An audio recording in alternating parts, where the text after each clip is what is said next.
Sarah, you're feeding my Michael ready-made meals again today, aren't you?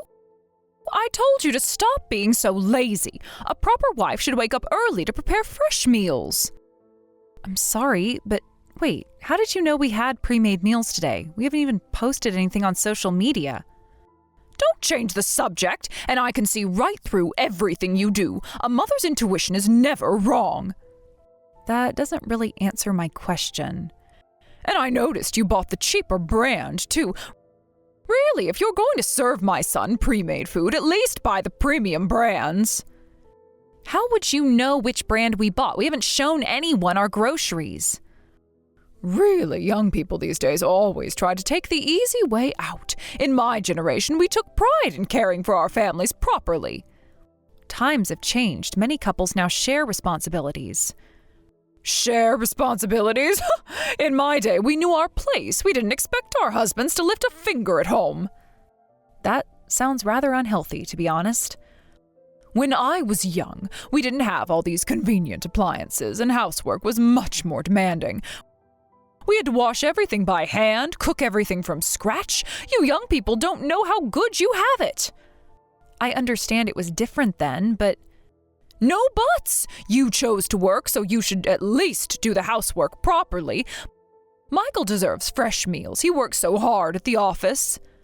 I work hard at the office, too. But Michael is the breadwinner, isn't he? His job is more demanding.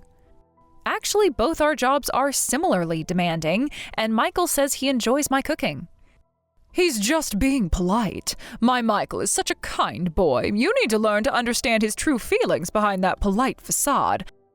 I raised him to always be considerate of others' feelings. I think I know my husband pretty well.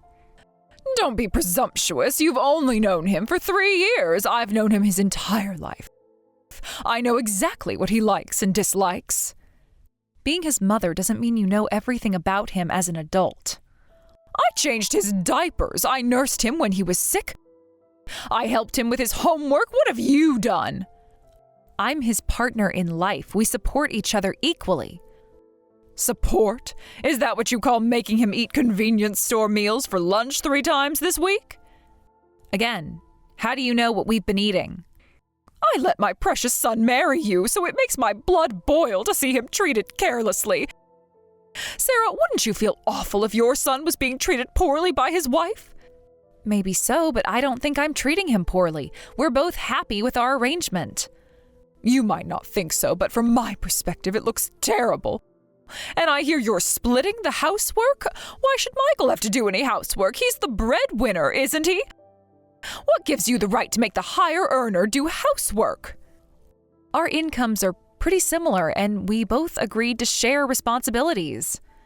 Even so, he still makes a bit more, doesn't he? And you're making him cook dinner on weekends, too. What kind of wife makes her husband cook? Huh? How do you know such specific details about our weekend routine? I told you earlier, didn't I? I know everything you're thinking. Don't underestimate me. I've been a housewife all these years. You can't hide anything from me. I can see exactly how you two are living. That's a bit concerning. Concerning? What's concerning is how you organize your refrigerator. Everything's just thrown in there without any system. You've been looking in our refrigerator? A mother needs to know these things, and your pantry organization is atrocious too. No wonder Michael can never find anything when he wants a snack. Okay, you're starting to creep me out. Miranda, we need to talk. Please return our spare house key.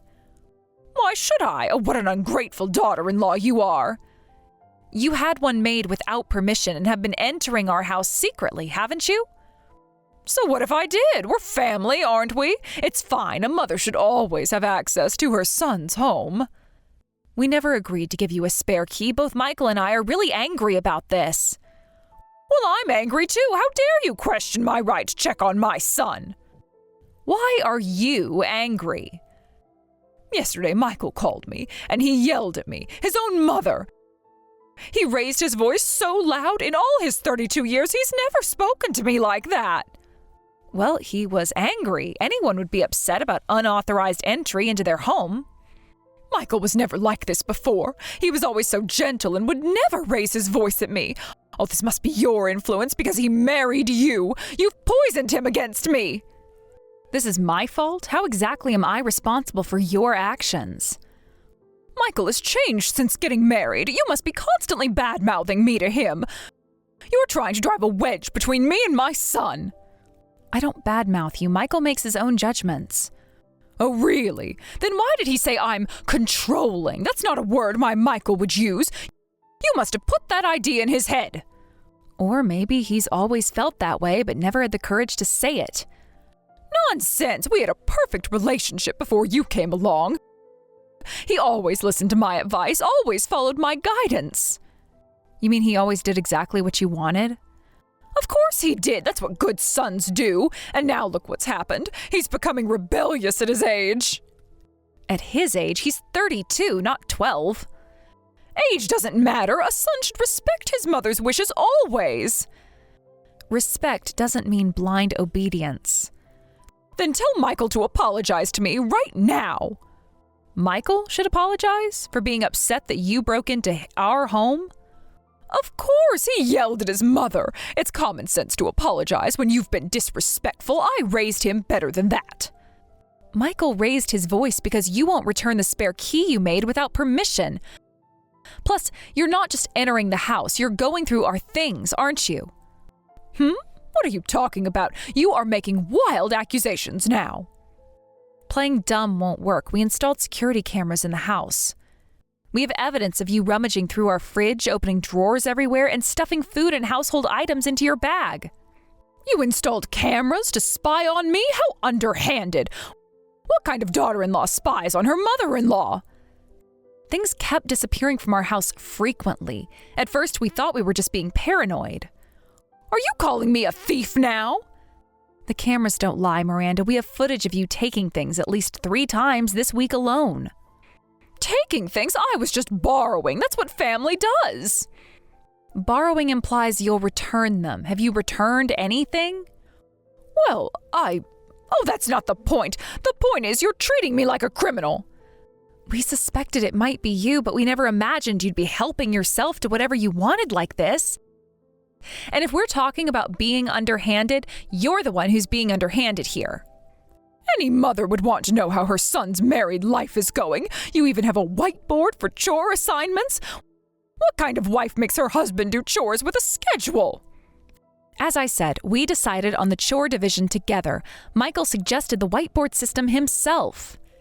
He would never! My Michael always let me handle everything at home. Your Michael is now my husband, and he's capable of making his own decisions about household management. You've turned him into some kind of a house husband. It's embarrassing. There's nothing embarrassing about a man helping around his own home. And what about all those takeout containers in your trash? Don't you cook anything? You've been going through our trash, too? I was concerned about proper recycling. Yes, that's it. I wanted to make sure you were separating things properly. And does being family mean it's okay to act like a burglar? What you're doing is theft. Who are you calling a thief? Are you saying I'm a criminal? How dare you, after everything I've done for Michael? Your actions are all the same. Coming home from work and having a sweet treat is one of my daily pleasures. But this month, my treats have disappeared multiple times. Oh, those desserts in the fridge were yours? Oh, they were all delicious. I'll give you credit. You have excellent taste in sweets. The chocolate ones from that fancy bakery were especially good.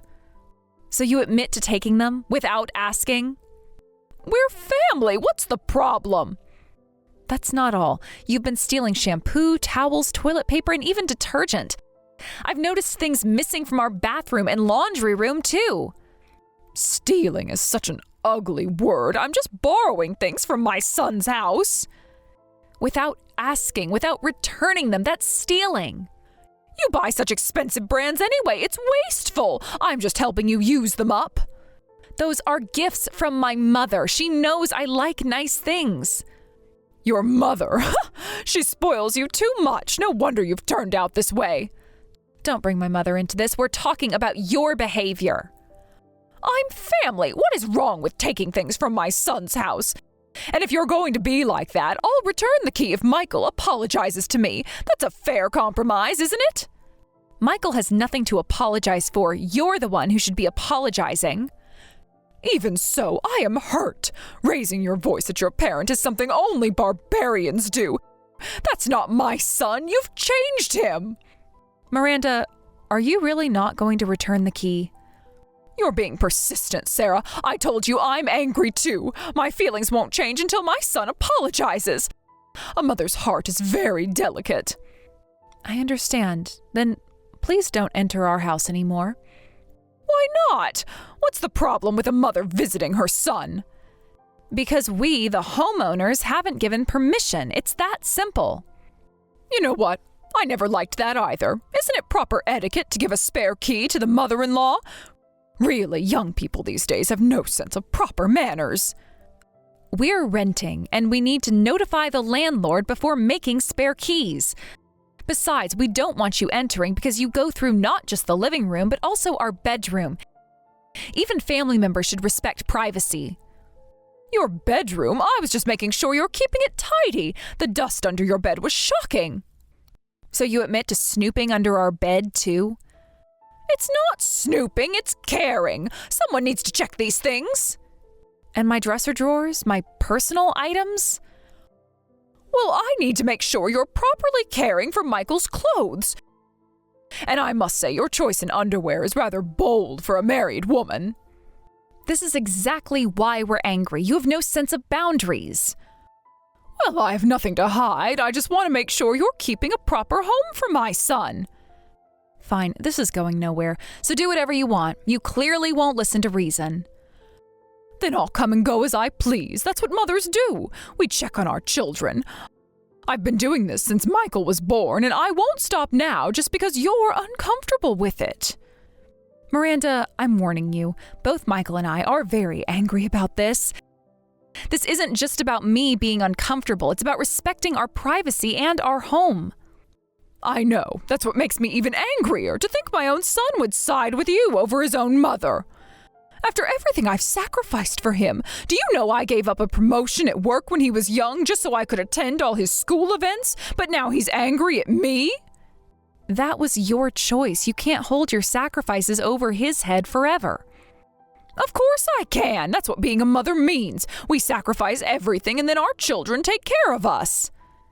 That's not how it works. Children don't owe their parents for raising them. What a modern attitude. No respect for tradition at all. I strongly advise you to never enter our house again. This is your final warning. We won't keep tolerating this invasion of our privacy. Who do you think would listen to you? I'll keep monitoring you too closely. Your generation needs guidance. You don't know the first thing about maintaining a proper home. I've seen how you fold the laundry, all wrong, and the way you organize the kitchen cabinets is completely inefficient.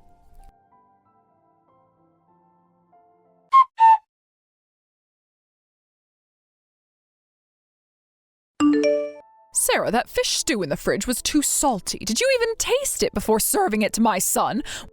When I make fish stew, I always use exactly 1 teaspoon of salt and let it simmer for precisely 45 minutes. And why are the garbage bags all over the house? Are you decluttering? About time. Your organizing skills need serious work. So you came again today, despite our warnings? Of course I did. Someone needs to keep an eye on things. Oh, and your rice cooker settings are all wrong. I adjusted them for you. Please stop touching our appliances. Well, you said I could do whatever I want, didn't you? Those were your exact words. Oh, and thank you for the delicious treats, as always. I took them from the fridge. Such fancy packaging. You really waste money on unnecessary things. You really need to stop taking things that don't belong to you. Though today's had an unusual flavor, a bit sour and bitter. It didn't seem like your usual taste. The texture was off, too. This treat was particularly strange. Oh, you ate that? Oh, that's unfortunate. I really wouldn't have eaten those if I were you.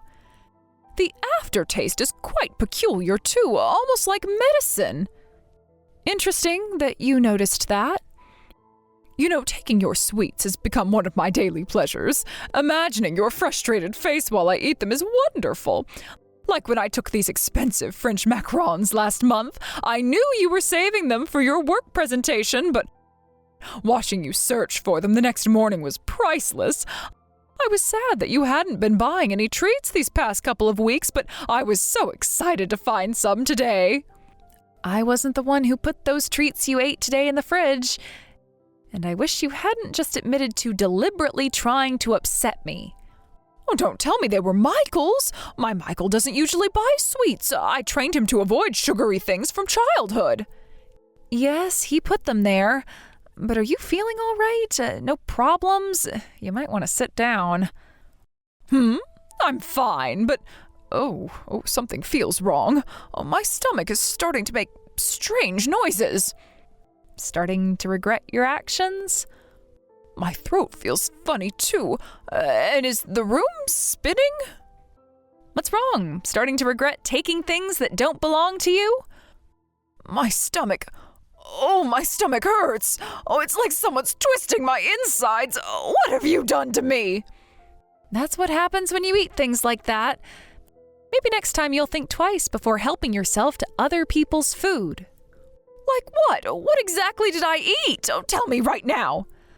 Those weren't regular sweets, Miranda.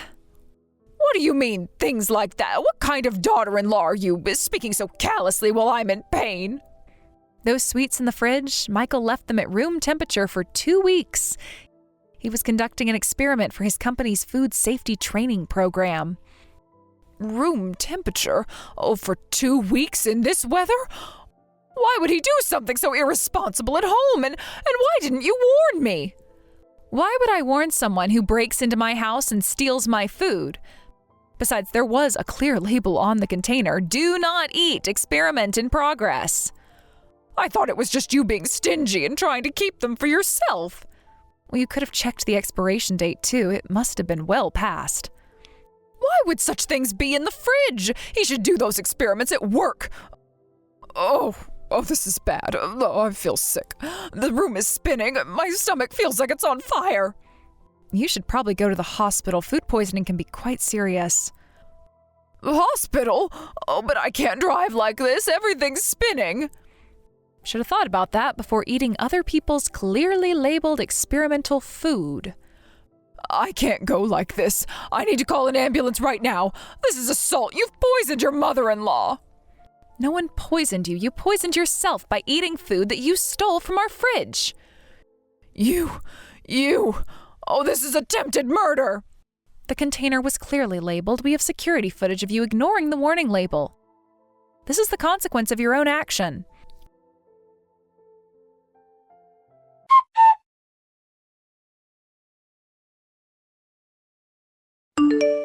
Sarah, bring me water, tea, and porridge, and some pickled vegetables, too. The kind I like from the shop near your house. My stomach is still so delicate. Get them yourself. I'm not your personal servant. How heartless. Is this how you treat family?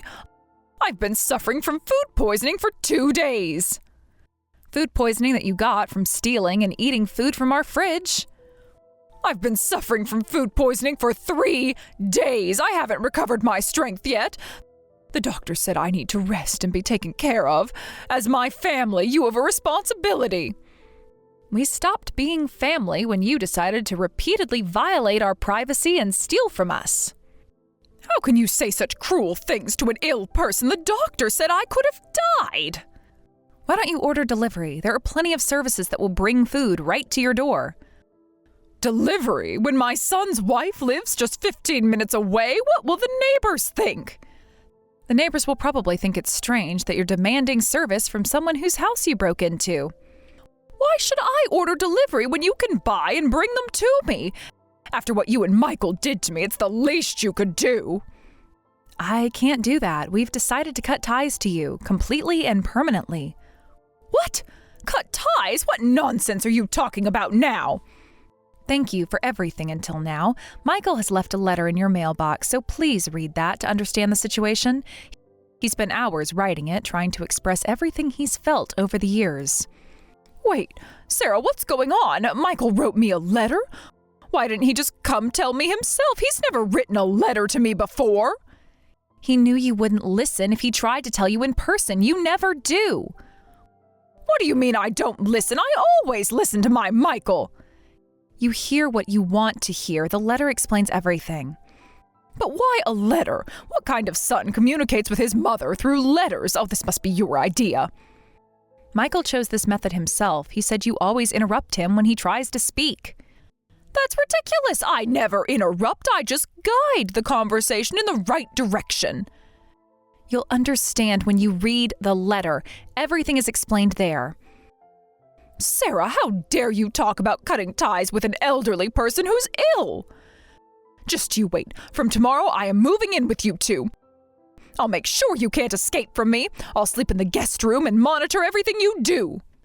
We've already moved. The apartment you broke into is empty now. What? You're lying. You couldn't have moved so quickly. We started planning this weeks ago when we first caught you on camera. The food incident just confirmed we made the right decision. But where did you move? Tell me which neighborhood. Tell me. That would defeat the purpose of moving, wouldn't it? How could you do this to me, your own mother-in-law? Please read the letter for now. I need to go. We're busy unpacking. Our new place is much nicer, and more importantly, you don't have a key to it. This is ridiculous. You can't just abandon your mother-in-law. No one is abandoning you. We're just choosing not to have you in our lives anymore. I'll find you. I'll ask the real estate agencies in the area. You're welcome to try, but I suggest reading the letter first.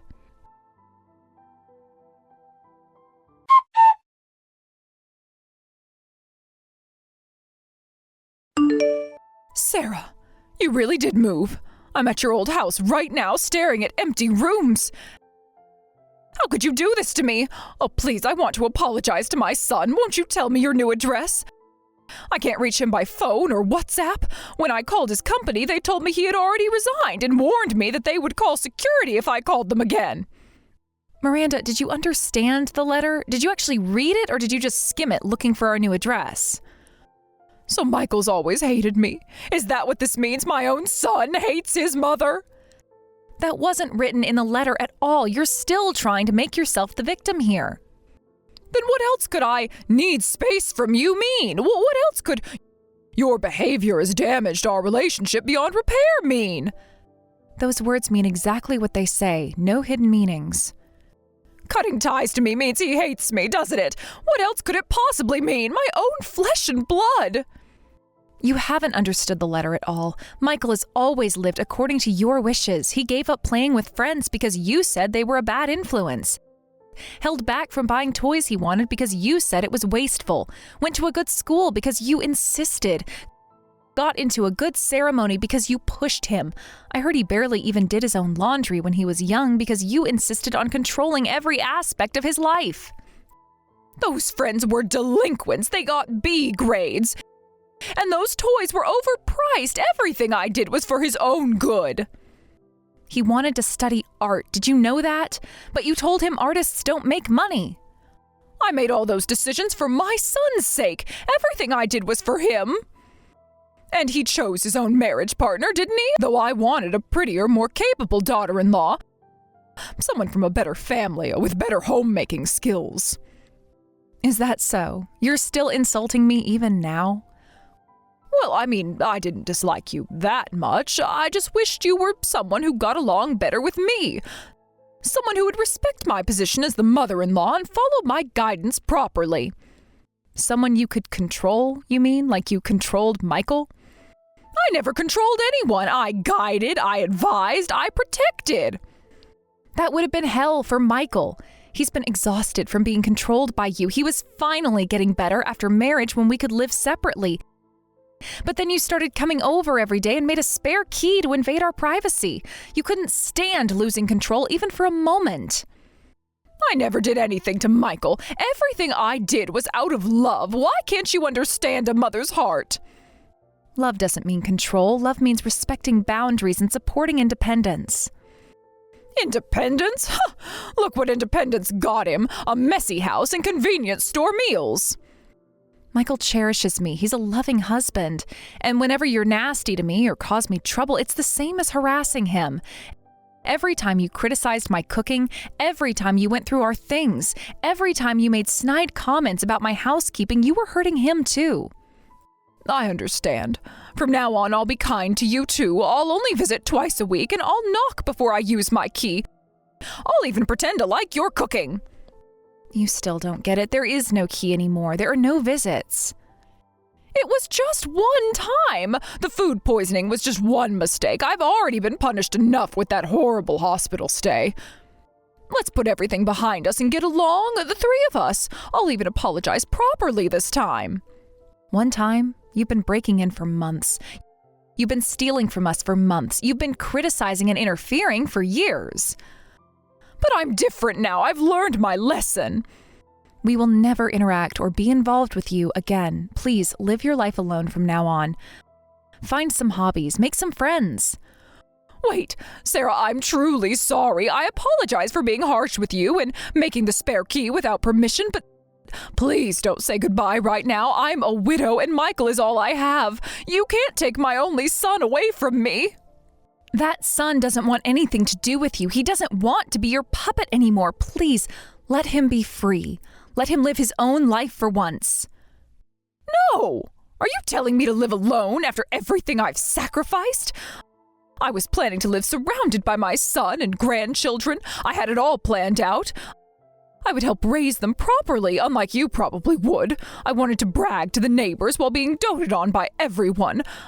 I even told my friends at my morning exercise group about how I'd be moving in with you two once you had children. Those were all your own plans. You never once asked what we wanted. Why? Did I do something that terrible? I only made a spare key and came into the house. Other mothers-in-law do much worse. My friend Karen's daughter-in-law has to cook for her every day. You're still justifying your actions. Even now, you can't admit you were wrong. Because I wasn't wrong. I'm being a good mother. A good mother respects boundaries. A good mother lets her children grow up. I'll tell everyone, all the relatives and neighbors. I'll tell them about all your wrongdoings. How you poisoned me, how you turned my son against me, how you've trapped him. Do whatever you want. Those tantrums of yours are one of the reasons Michael has suffered. You throw fits when things don't go your way. You wouldn't return the key even though there was nothing wrong with returning it. You demanded an apology from Michael when you were the one who violated our privacy. This is the result of doing whatever you wanted by using others' discomfort as leverage. But that's just how family works. Everyone knows mothers-in-law and daughters-in-law fight sometimes. This isn't about typical family disagreements. This is about you refusing to see us as adults who can make our own decisions. Of course you're adults, but parents still need to guide their children. Guide? You mean control. You want to control everything we do. Everything we eat, how we organize our home, even how we fold our laundry. Because you do it all wrong. The way you fold shirts creates wrinkles. I don't think anyone would want to be around someone like that. This isn't about typical family disagreements. This is about respect and boundaries, which you've never shown. But I don't want to be cut off. You can't do this to me. And we don't want to be involved with you. That's the consequence of your actions. Please, I won't do it again. I'll return the key. I'll never enter without permission. I'll even knock and wait outside until you open the door. I won't do anything you two don't like. Too late. We've made our decision. I'll change, I promise. I'll take cooking classes so I can teach you properly instead of just criticizing. You still don't understand. We don't want you to teach us anything. We want you to leave us alone. An apology isn't enough. What do you want from me? Money? I'll pay for the food I took. An apology isn't enough to forgive everything you've done. You've shown us who you really are. Who I really am? I'm a mother who loves her son. You're someone who can't respect boundaries, who thinks love means control, who breaks into people's homes and steals their things. I'm sorry. I'm truly sorry. Please, at least you, Sarah, don't cut ties with me. Just give me updates about Michael secretly, a photo now and then, or tell me how his work is going. I'm getting old and I need someone I can rely on if something happens. I have high blood pressure, you know. Still trying to look out for yourself. Still trying to manipulate us? Please, Michael is all I have. My husband died 10 years ago and I devoted everything to Michael since then. That's exactly the problem. You made Michael your whole life and you can't accept that he has his own life now. But who will take care of me when I'm old? Who will visit me in the hospital? Why should I be someone you rely on? You've done nothing but harass me since I married Michael. I have no obligation to be kind to you now. I'm still Michael's mother. That means something. That Michael doesn't consider you his mother anymore. So I won't show any more consideration to you, a stranger. I am sick and tired of listening to a selfish old woman's complaints and dealing with your selfishness and tyranny. Live by yourself from now on. No, you can't do this. I'll find your new address. I'll hire a private investigator. Goodbye, Miranda. Don't contact us again. Wait, Sarah, at least tell me if he's eating properly. Is he remembering to take his vitamin supplements? I always reminded him every morning. He's a grown man who can manage his own health. Goodbye.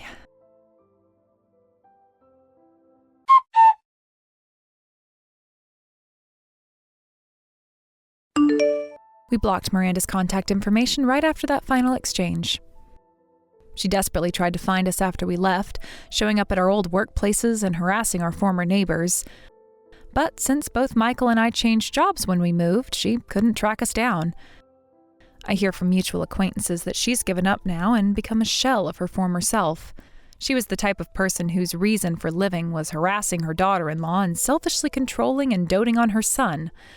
She aged rapidly all at once when she lost that purpose. And now I hear from relatives that she barely leaves her house and lives a lonely, diminishing life. We'll probably never see her again, and honestly, that's for the best. Now that we're free from Miranda, Michael and I can live freely. I think it took a lot of courage for Michael to cut ties with his birth mother.